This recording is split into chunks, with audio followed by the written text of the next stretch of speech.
Let us discuss about principle of superposition of charges. So these are the point charges Q1, Q2, Q3, Q4, Q5 are the several number of point charges. Q1 is another point charge which is placed at the origin of the coordinate system, and it experiences a force due to all these charges around it. Now here it experiences a force F12 due to this Q2 charge, F13 due to this Q3 charge, and also F16 and force acting on first charge due to the Q6 charge. F15 is the force acting on the first charge due to the charge Q5, and also F14 force acting on the first charge due to the fourth charge. So these are the forces acting on the charge Q1 due to the remaining charges. Then the resultant force on a charge Q1 is the vector sum of all the forces exerted on it by other charges. How many forces are acting here? Force due to first charge, second charge, third charge, fourth charge, fifth charge, sixth charge.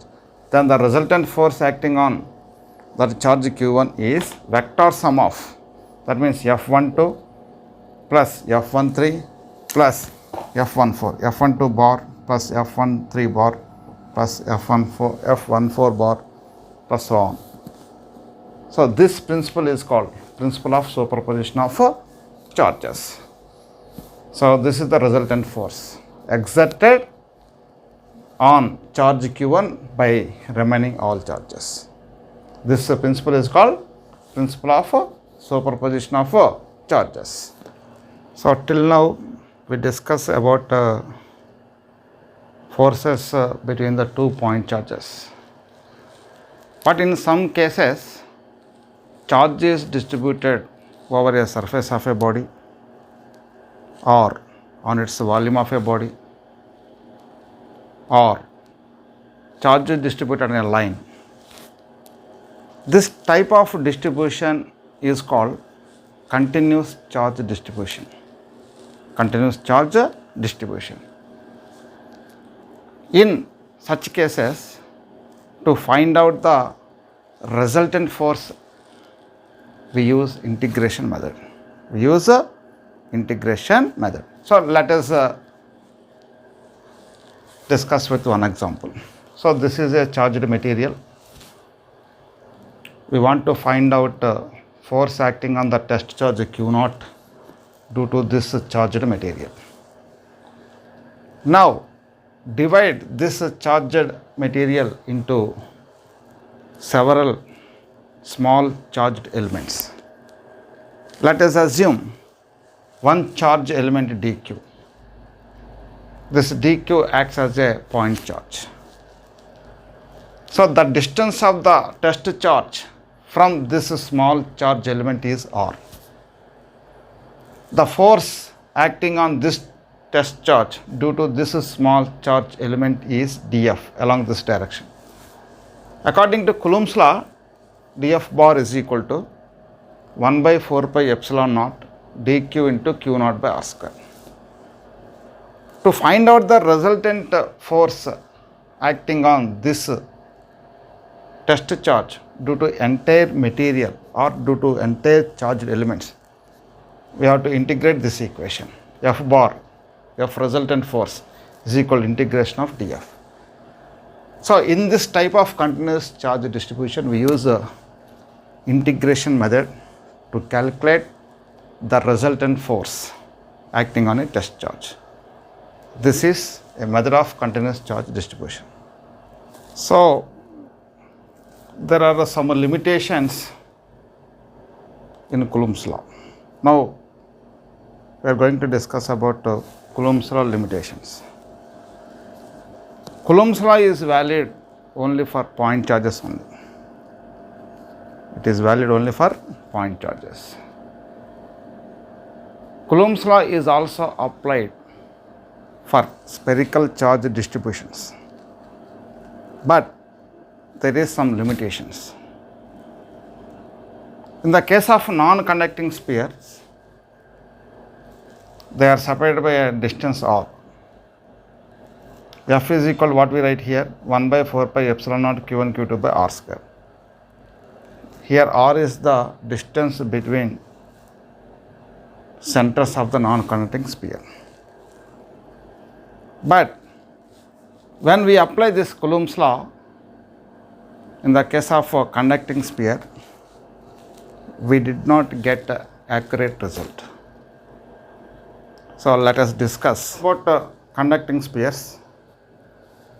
Initially, these two conducting spheres are far apart. The distance between the centers of the conducting spheres are r. Initially, the charge over the surface of the conducting sphere distributed uniformly.